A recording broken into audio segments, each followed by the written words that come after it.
Yesterday in my mind seemed to take a step out. Guess I'm in now, let your edge out. To some iceberg, you'll be heavy.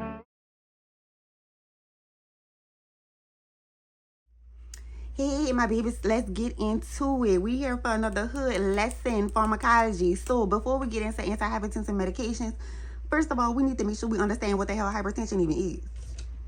Because how you gonna give a medication and you don't even know what it's for? You don't even know what it's targeting. But you're ready to pass it out. No ma'am, not today, not on my watch. So let's get into it. Hypertension, aka high blood pressure. What does that mean?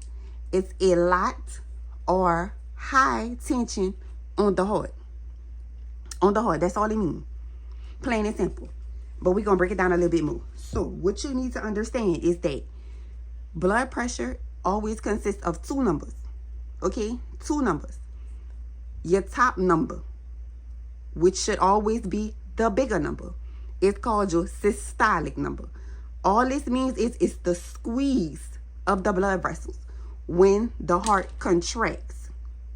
Okay, when the heart does this, that squeeze on the blood vessels. Okay, the second number, the bottom number, is your diastolic, which is the relaxation of those blood vessels when the heart contracts. That's all it's doing. So it's going from top, squeezing, to bottom, relaxing.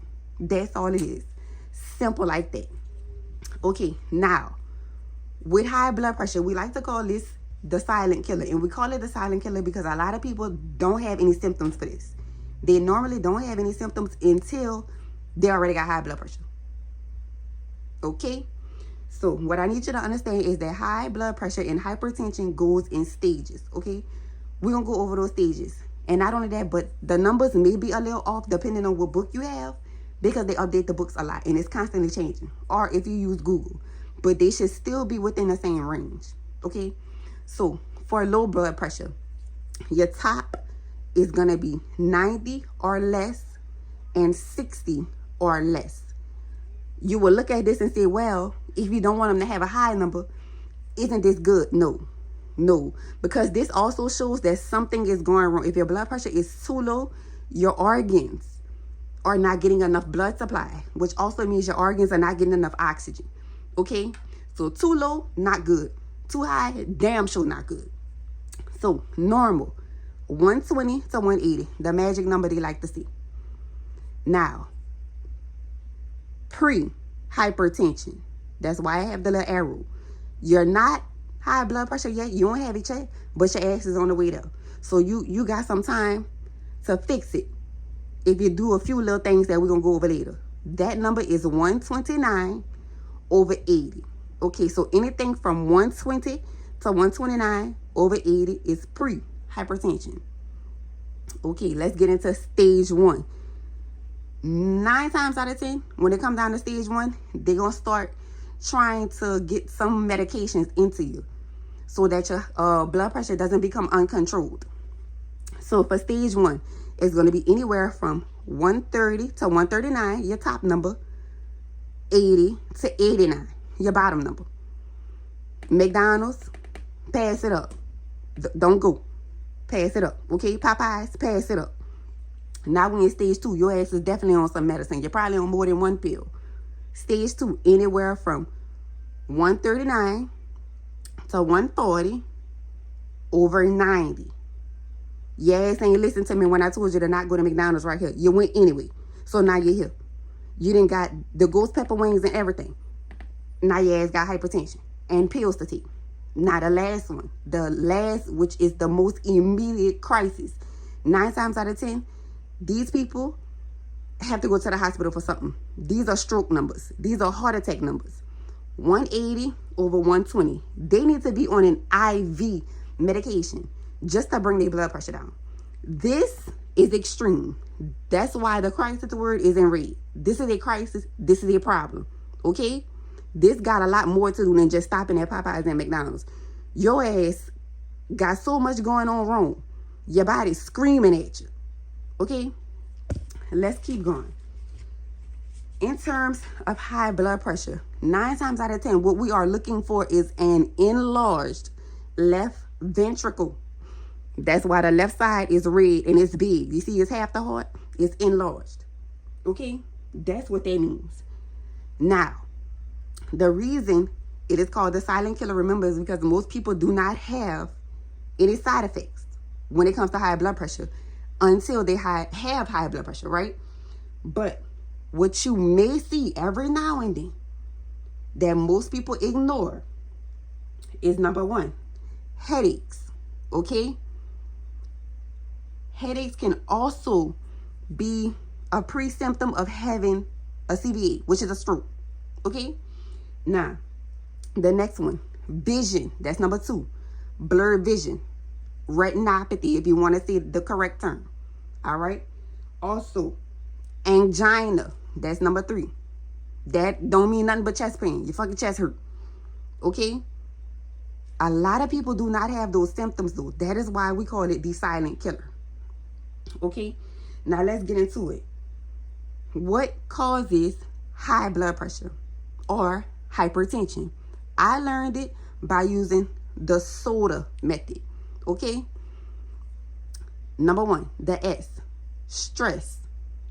Smoking and a sedentary lifestyle. Your ass just sitting there eating. Your hand constantly going to your mouth. You ain't exercising or nothing. Your ass just there. Okay? O. Obesity. A big back. And you know why you got a big back? Because you got a sedentary lifestyle. Your ass sitting there eating. You should be getting up. Okay? Or oral contraceptives. Oral birth control. Unfortunately, you don't want no baby, but you might get high blood pressure from taking these pills. And please don't take no damn Depo. Shit is killing us. Okay, let's go on. Also, your diet. For D, diet. If you're going to sit your ass down and eat all day, at least do something healthy like a salad. Some kale, some cucumber. Not Popeyes, not McDonald's, not fiery crab. Okay, that's a problem. And then A, African American men. Y'all know us blacks, we eat bad. We eat bad, and this is a huge problem for us. Okay, African American men and old age. All right?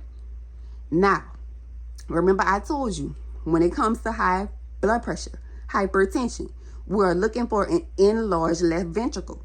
So, one of the ways for them to see that enlarged left ventricle is by doing an X-ray of the heart. Okay?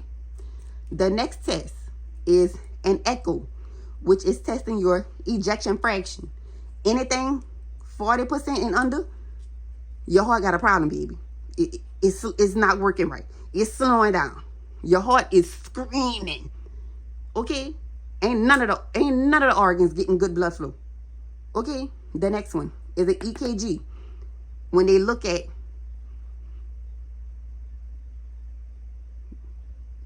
okay, that's what that's gonna do. That's what EKG do. All right, the next one. 3 consecutive high blood pressure readings, all 1 week apart. Okay? You don't normally see this one too much unless you're close to like stage 1 and stage 2. That's when they start kind of trying to make it come in the 1 week apart, okay? Now, with all of that being said, how do we treat this? How can we prevent this mess from going on inside our body? It's so simple, so damn easy, but people don't ever want to goddamn do it. No stress. I don't know. We live in America. It's kind of hard not to stress, okay? No alcohol. It's kind of hard when you got churn. 1 bottle of wine. One bottle should last you maybe a month or so. You can't be drinking on a regular. Smoking. Why would you want to do that anyway? Why? Don't do it. Your goddamn diet. I done told y'all more than once. If you wasn't sitting on your ass, okay? Change your diet. Kale. Fruits. Don't go doing no damn watermelon fast though, because that seems like it's popular right now. Don't go doing it. Talk to your doctor first, but change your diet up, okay? Lastly, walk. Get your ass up. Exercise. You only need 30 minutes a day. You only need 30 minutes a day. You ain't got to have no gym membership, so don't go making no excuses. You can walk up and down your driveway. You can walk around your house, Okay? You can sit in a chair and do some leg lifts. These two go along with the sedentary lifestyle. Okay? How you gonna control it if you won't get your ass up? And pass Popeye's clean on by a Chick-fil-A too. Okay? Go home and cook. And don't cook with all that Tony's and crab barrel and all. No. All that damn sodium. No. Because remember, where salt goes, water flows. No. Okay? That's hypertension in a nutshell. Bye. Love you. Okay, my babies, let's get into our next video of the antihypertensive series. On this video, we're going to touch on ACE inhibitors and angiotensin 2 receptor blockers. Okay? ARBs. We're not spelling all of that out. ARBs. That's what they are known as in the nursing community, in the nursing field. Okay. The reason I have a 1 and a 2 by this is because 9 times out of 10, these medications are sometimes used as a combination drug. Okay. You may have an ACE inhibitor and an ARB at the exact same time. Or the physician is always going to try an ACE inhibitor first and then an ARB. Okay. That is why I have a number 1 and a number 2 by it. Always remember that. Okay. Now, for your ACE inhibitors, they always end in pril. Okay? Pril. Lisinopril. Pril. Quina. Pril. Benaza. Pril. Pril. ACE. Okay? ARBs. Always end in sartan. Okay? Losartan. Valsartan. Y'all know I talk bad. Sartan. This one, and this one, you're going to see all the damn time. You're going to see them holes continuously. Okay? Now, let's get into what this medication does. It lowers the blood pressure by getting rid of the, you should know what this means. It means sodium if you don't know. And water. Because remember, where sodium goes, water flows. Okay? They're normally together. And it increases. One more time. Increases potassium. You should know what that K plus means, okay? Potassium, okay? All that's saying is that it blocks the RAS system. What is the RAS system? The renin-angiotensin-aldosterone system. What does that mean? Exactly what I just told you. It's getting rid of the sodium in the water. That's literally what I just told you. In very simple terms. Okay? Now, what I want you to make sure that you understand with this medication, okay? The reason I put this in blue, this tip, I want you to remember for prils. Remember, your prils are your ACE inhibitors. ACE inhibitors are your prils. The number 1 side effect that you need to look for within the prils: angioedema, swelling of the tongue, of the lips. Okay? What I want you to use to remember that, for prils only. Prils puff up the tongue. Thank you, Nurse Mike. I'm telling y'all, he helped get me through nursing school. Prils puff up the tongue.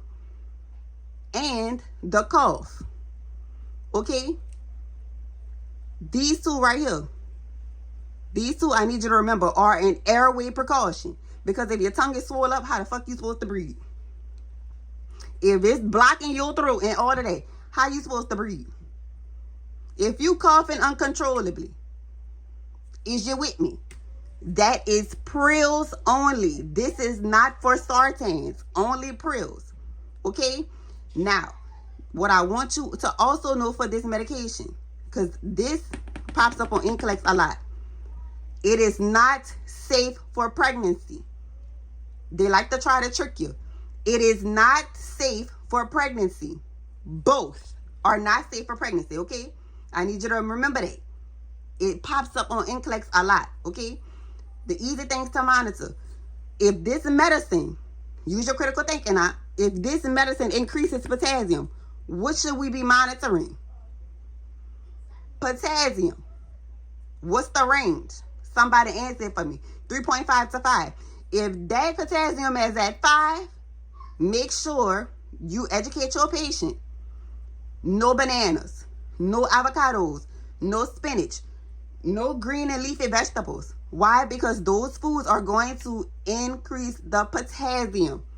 And we always know potassium is the main electrolyte for the heart. We know that. We don't want no patient having no goddamn heart attack because they wanted a goddamn banana. No, ma'am. Absolutely not. Or no, sir. Absolutely not. Okay?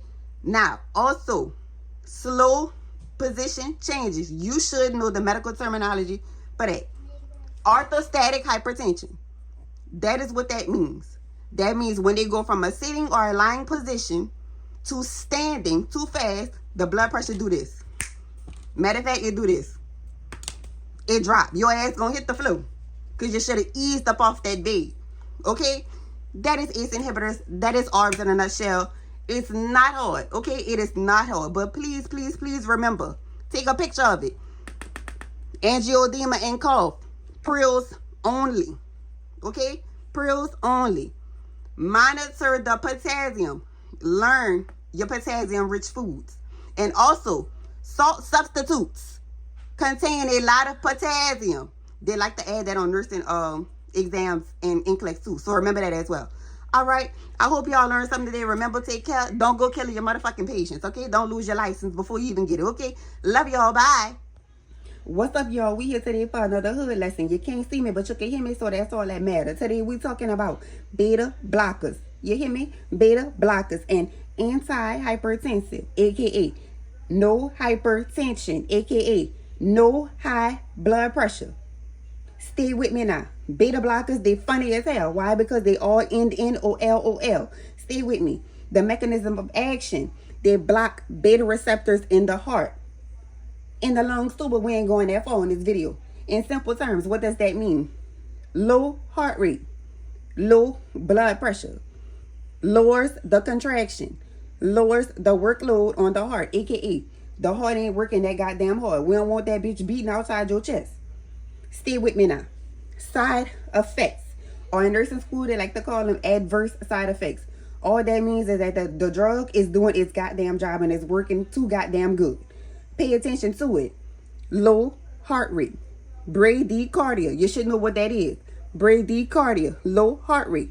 If your systolic, that's the top blood pressure number, is 100 or 90 or less, don't you give this goddamn drug. Don't you goddamn do it. Your patient on the way to glory. Don't get it. If the heart rate is 60 or less, hold it. Hold it. Your patient is about to die, baby. Don't you give this damn drug. Okay, pay attention to it.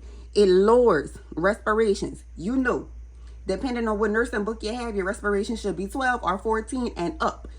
Anything under 12, don't give it. Asthma patients, this not for them. This not for them. It also increases CHF. You should know what that stands for. Congestive heart failure. In simple terms, it can accumulate fluid in the heart. Don't give.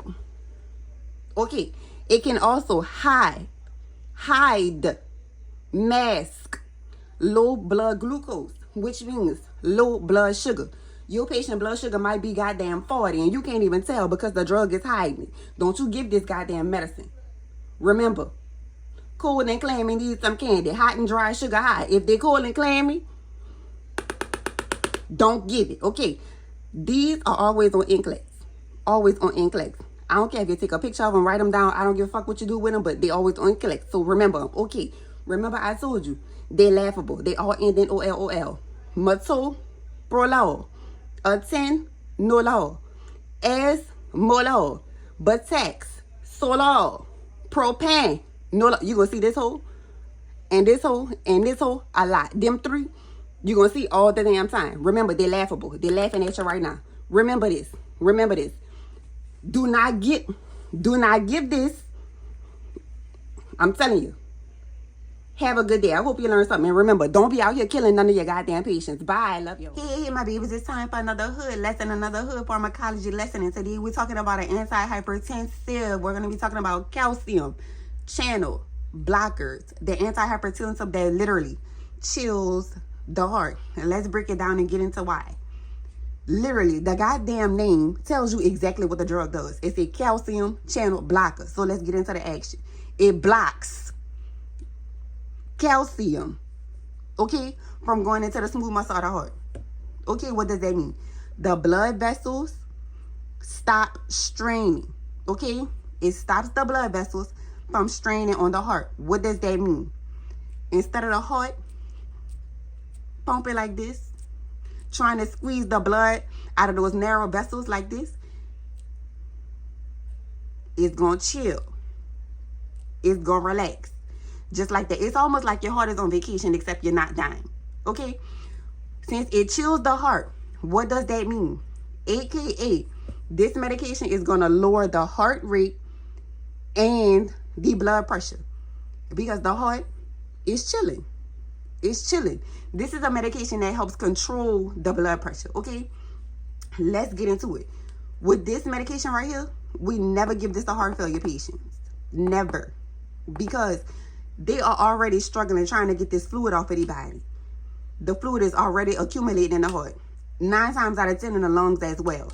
We don't want to give this to them. We need the heart to be able to push a good amount of force to get that blood and that fluid off. We don't want it backing up. If their heart is a little too chill, what is the fluid going to do? It's going to keep backing up. It's going to keep, they already in heart failure. Why would you want to kill them? Why would you want to kill them? Don't give this to heart failure patients. With this medication and any other hypertensive medication, you always, I can't stress that enough. First, before you do anything else, you need to monitor your heart rate and your blood pressure. First. Okay? First. Because if this heart is going to chill, if this medication is going to chill the heart, it's going to chill the heart. If your top systolic number is 100 or less, especially if it's 90, and it's going to chill the heart, why would you give this? Why you want to kill these people so bad? If the heart rate is under 60 and it's going to lower the heart rate, why would you give it? Why are you trying to send these people to see if Jesus is real or not? Don't give that to them people. Don't fucking give, you're going to kill somebody. Don't give this to them. Okay, now, with this medication, the side effects. Every medication has side effects, and normally a headache is something you will watch out for. No, this one is not. A headache is normal. And because a headache is normal, you know if you give a blood pressure medication, if you stand up too fast, it causes what? Orthostatic hypertension, which means the blood pressure is going to drop. If it's already chilling the heart and lowering the blood pressure, and you getting up to stand up and the blood pressure is dropping, you don't think you're going to have a headache? You don't think you're going to get lightheaded? Come on now, stay with me. This medication, it always ends in Dipine, Amil, and Zim. Now, pay attention to this part. Dipine is the only medication within calcium channel blockers that only lowers the blood pressure. That is why I wrote them next to each other. Dipine only lowers the blood pressure, not the heart rate. Okay? Amil and Zim, both. Dipine, just blood pressure. Okay? Another tip that comes up a lot on nursing school exams. This medication is mostly given to African Americans. It worked better for us. Why, I don't know, but it worked better for us. Okay? I hope y'all learn calcium channel blockers in a nutshell. Real simple, real easy. Bye. Love y'all. Don't go killing nobody. Hey y'all, what's up? It's time for another hood lesson. Somebody requested Digoxin, so I'm going to go ahead and break that one down real easy. I don't know why Pharmacology makes Digoxin so hard. It is not. It is very simple. Let's get to the point. Digoxin is a toxin. That's what's going to help you remember this drug, okay? It is a cardiac glycoside. It is used for patients that have heart failure, which is systolic heart failure, which means the heart is not pumping the way it should, and arrhythmias. That is any type of abnormal heart rate, heart rhythm, okay?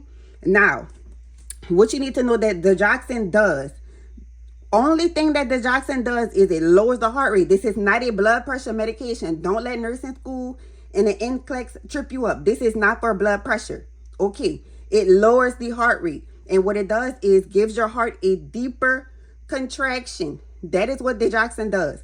So instead of your heart beating like this, and it can't get the blood out, it gives a deeper contraction. This is how it makes your heart go. so that the blood is able to be pushed out of the heart. Okay, stay with me. Now, when doing digoxin, there are a couple of things that is always on your nursing school exams and it's always on NCLEX. Number one, your apical pulse. You always need to manually check an apical pulse with your stethoscope. What that means is, on the left side of your rib cage, count down 5. Your 5th mid-clavicular line, that is where you get your apical pulse. If you count on your watch and it is 60 or less, don't give this motherfucking drug. Don't fucking give it. I'm telling you now, don't give it. That heart is it's gonna stop. Don't give it. Okay. Next, they always focus on these side effects. Vision. They gonna say stuff like your vision is blurry. They seeing floaters. The vision is fuzzy. They always say things like that. Vision changes are very important. That also shows toxicity. Nausea and vomiting. Dizziness. When they say dizziness, they're also talking about lightheadedness, feeling woozy, things like that. Okay, now, your creatinine is very, very important when you have digoxin to give, because you know your creatinine should never be above 1.2. If your creatinine gets to 1.3, that means something is hurting your kidney. Something is going wrong in your kidney. Do not give this drug, because the kidneys have to filter this through the blood. If your kidneys are bad, it cannot filter out digoxin. Remember that. Okay. Now, another one they do to trip you up. You have to monitor your potassium. Digoxin does not waste potassium. They like to put that on NCLEX and on nursing exams to trip you up. Digoxin does not lower potassium. What happens is, if you have a low potassium, anything under 3.5, it increases your risk for having a digoxin toxin. It increases the toxicity of it in your blood. Okay? The safe range for digoxin, the serum level is always 0.5 to 2. Always remember this 2. Okay? That is digoxin in a nutshell. It is not hard. I don't know why they make it so goddamn hard. Here you go in a nutshell. I hope you learned something. And remember, don't go killing your motherfucking patients. Bye. I love you. Okay, my babies. The next medication in this antihypertensive series, we're going to touch on vasodilators. Vasodilators. The reason I'm saying that is because the easiest way to remember these medications are vasodilators open the blood vessels. Okay? Them O's. Remember them O's. Vasodilators open blood vessels. Use your critical thinking. Okay. If they open the blood vessels, which means more blood is able to get through the vessels, who do you think we're giving this to the most? Who do you think is using this the most? Angina, which is chest pain patients, and congestive heart failure patients. Come on now, critical think. Come on. I'm trying to help y'all here. Okay, let's get into the action. What do? They relax. Remember, relax the smooth muscle. That's all it is, because the heart ain't nothing but a muscle. Okay, that's all they do. They relax the smooth muscle. AKA, what does that mean? It decreases the blood pressure because the vessels are opening, and because those vessels are opening, it increases, you should know what this stands for. It stands for oxygen. It increases oxygen in the blood. Okay, so that means you have more oxygenated blood going to your organs. You're able to function, baby. Plain and simple. I don't know how to make it more simple than that. Decreases blood pressure because the blood vessels are open. So more oxygenated blood can get to your organs. Plain and simple. Okay? Simple as that. Now, your top 4 medications with this are, and 2 of them should be really easy to remember because they have those O's dead in your goddamn face. Nitroglycerin. Nitroprusside. Y'all know I talk bad. Hydralazine. And then this last one. Isosabride. That's your top 4. Okay? That is your top 4. With this medication, I also want you to know something. I want you to pay attention to this really, really quick. You always need to monitor your blood pressure first. It is very, very important. It's important with all antihypertensives, but you need to make sure you're doing it with this one. Okay? You need to, especially anything with a nitro. Anything with a nitro, you need to be very, very careful. Okay? Now, with this medication, signs and symptoms that we may worry about with others are very normal for this one. Okay? Headaches are very normal. That's not nothing to be worried about. Okay? Flushing of the skin. That means redness of the skin. Basically look like you're blushing. That's what that means. Flushing and blushing. Okay? That's what that means. Decreased blood. I shouldn't even have to tell you that. You should know that. Because if the goddamn vessels is relaxed, ain't they open? So if they open, wouldn't the blood pressure drop? Come on now, y'all. And the last one. This one is so goddamn important because you're going to have somebody dead for real. Okay? And I'm trying to save y'all from killing somebody. That's why I said warning. No Viagra. If he can't get it up, that's his problem. That's a problem he needs to see somebody else about. If he can't get it up, he for sure don't need to be taking no damn vasodilator. For sure. Okay? For sure. If it ends in a fill, like sildenafil, if it ends in a fill, I'm going to say it again. Sildenafil. I'm going to keep saying it because this one always jumps out on test. If it ends in a fill, it will kill his ass. Okay? I don't know no females taking Viagra, so I got to say his. Okay? If it ends in a fill, it will kill his ass. No Viagra with these medicines, okay? And also, with nitro, baby, I need you to watch it. Because if it's less than 90, it's a oh fuck no. Don't you give this goddamn medicine. Don't you give it. Okay? Because you're giving this, baby, they dead. Baby, it's going down. Okay? Or if the blood pressure, the systolic drops by 30 or less or something like that. You know what I'm saying? That too. But you definitely want to pay attention to if it's 90 or less. Okay. I hope y'all have a good day. I hope y'all learn something again. Don't go killing your motherfucking patients. I want y'all to keep y'all license. Okay, love y'all. Bye. Okay. Now, my babies, if you have made it to the end, you have made it this far, you have made it to the last and final video of our antihypertensive series of our hood lessons pharmacology. Okay, let's get into it. It's a lot to talk about with this one. So this one is going to be a little bit longer, but I'm going to break it down as easy as I can for y'all. Okay. Now, we're going to talk about diuretics. The easiest way for you to remember diuretics is they drain the fluid. Simple as that. That's what they're doing. They're getting the damn fluid off of them people. They're getting that damn edema and everything else off of them people. Okay? Now with this one, you should be critically thinking. You should already know who we're giving this to. Congestive heart failure. Why? Because they are retaining fluid. We need to get that fluid off of them. Okay, we're going to start off with our potassium wasting. Our potassium wasting, which means it is wasting. It is getting rid of the potassium. Okay, let's start with those. You will see a very common thing with these. They all end in IDE. Furosemide, torsemide, hydrochlorothiazide. Sometimes they like to put the hydrochlorothiazide by itself, but we put it together because it's literally still a loop diuretic. A loop diuretic means what? It works in a loop of Henle. All right, stay with me. What does that mean?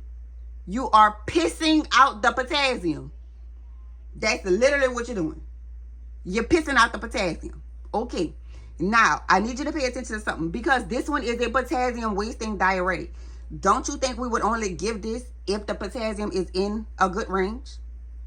Because if it's going to waste potassium, do you think you would give this to somebody with low potassium? Absolutely not. No, you would not. If you said yeah, if you shook your head yeah, you're wrong. No, you would not. If it is 3.5, we're not giving this drug. Okay, we're not giving this drug. I need you to know that. 3.5, we're not giving this drug. Okay, because they're gonna piss out the little bit of potassium that they do have. Why would we give them that? Absolutely not. Now, a tip for this medication. Of course, you should already know.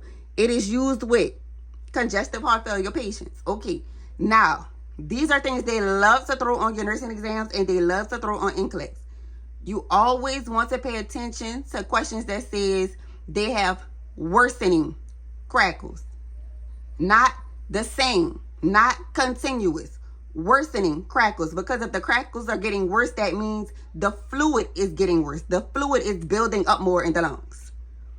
Okay, also, new edema, not on the question, oh, Mr. John had +2 edema upon presentation. Within 24 hours, he still has +2 edema. No, that's not new. That is continuous. New edema. Why new? Why do we need to pay attention to that? Because if it is new, that means the body is still accumulating the water. It's still holding on to all of that fluid. Okay?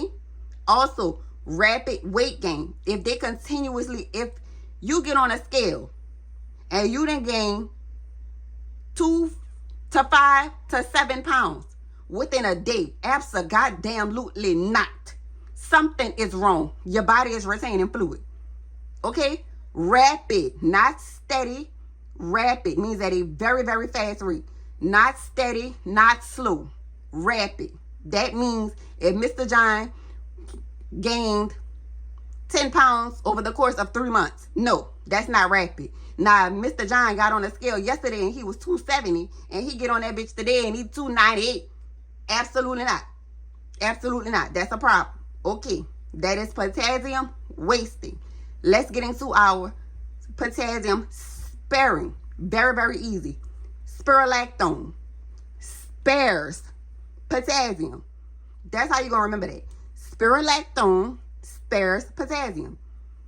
What does that mean? You don't have no aldosterone, so the fluid is coming straight on out. It's coming straight on out. But because it spares the potassium, that means it holds on to the potassium. For my slow people, it's going to hold on to the potassium in the body. So what you think we need to be doing? Not only do we need to be monitoring the potassium to make sure that it's not creeping up on us, this person needs to be on a cardiac monitor. Okay, I need you to know that. Okay, because it's sparing the potassium, which means they are already at a 5. We're not going to give them spirulactone to get the fluid off. We're going to give them what? One of these. Because if we give them spirulactone, what you think that potassium going to do? It's going to get higher and higher and higher. And poor baby going to have a goddamn heart attack. And we don't want that. Okay, so let's keep it going. With this one, no potassium-rich foods, no green leafy vegetables, no bananas, no avocados, things like that. They cannot have that. Also, Big Mama like to use her Miss Dash. Absolutely not, Big Mama. That's a salt substitute. And guess what they contain? Potassium. No Miss Dash for you. Absolutely not. That shit ain't got no taste anyway. Let's keep it going. We're going to mannitol. This one is so easy, it's ridiculous. Mannitol, which is an osmotic diuretic. Simple as hell. What does it do? It draws the fluid out of the blood so you're able to piss it out. That is what that does. Draws the fluid out of the blood so you can pee it out. Who uses these diuretics? Intracranial pressure. People that have like brain bleeds and things like that, where the blood and the fluid percentage in the brain is too high in one area, so they got a lot of pressure in their brain. They need mannitol so they can get that fluid drawn out and piss it right on out. Also, intraocular pressure, bulging, big eyes, that's glaucoma. They need this too. Why? It's going to draw that fluid out of the blood so they can pee it out. They can pee it out and get rid of all that damn pressure in the eyes. Okay? But this one, we also want to monitor for crackles. Okay? We also want to monitor this one for crackles. That means in the lungs. Is y'all staying with me or is you staying with me? All right, y'all. We almost over the last part. These are my tips that I need y'all to remember for diuretics. These are my tips. Tip number goddamn 1. Never push potassium. I need you to hear me. Never push potassium. Why? You done killed somebody, goddamn grandma, because you done pushed this shit in the IV. It's always in a bag. It's either in a pill form or it's in a bag. If they need it expeditiously, it's going to be in the bag. Don't you push this shit in nobody IV. Your ass is going to be in jail. Don't do that. Okay? Don't do that. Next, remember, potassium pumps the muscles. Potassium pumps the muscles. So think about Charlie horses. Think about muscle spasms. Think about cramps and weakness. That's always on exams. That's always on NCLEX. I need y'all to know that. Okay. If the blood pressure is less, your systolic, remember, is less than 100, we're going to hold this medication. Okay? We're going to hold it. 9 times out of 10, we're going to recheck it within 30 minutes to the next hour before we decide if we're going to give it or not. Okay? Next, no sodium-containing medications. This might throw you off because before nursing school, I didn't know this my goddamn self. No cold and flu medications. No NSAIDs. No ibuprofen and all of that. You can't fucking have it. No antacids. I don't know who is chewing that up, and that's nasty anyway. No, you can't have none of that. None of that, okay? Also, daily weights. Why? Because we need to keep track of the weight. Why? Because rapid weight gain can occur. That means you're holding on to fluids. We need to be monitoring to make sure that the weight is consistently dropping. If the weight is dropping, the fluid is, come on now, somebody in the church, the fluid is getting in the toilet or the brief or the bedpan or wherever they at, but it's coming out. That's what we want. Okay? Also, give this shit to them people in the morning. The people don't be won't get up pissing all goddamn night because you done gave it to them at 7 o'clock at night. Get it to the people in the morning. Give all of these in the morning. Grandma and grandpa can't get no goddamn sleep because you done gave them their pill at 7 o'clock at night. Now they got a fall on their hand. Give it in the morning. Okay? Next, you're going to monitor your kidney function labs, your BUN, and your creatinine to make sure that it can be filtered through the kidney and excreted out. And also, you already know you're going to monitor your potassium because they all have to do with potassium. Why wouldn't you monitor your potassium? And also, if you get a patient that is on these medications, 9 times out of 10, they're going to be on a what? That's right, a cardiac monitor. Because the muscle, the heart ain't nothing but a muscle. And potassium do what? Pumps the muscles. Okay? I hope y'all learned something in this series. That is Antihypertensives in a nutshell. Come on back for the next part of the series. We're going to touch on something else again. I love y'all. Bye. And remember, don't go killing your goddamn patients. Keep your license. Bye.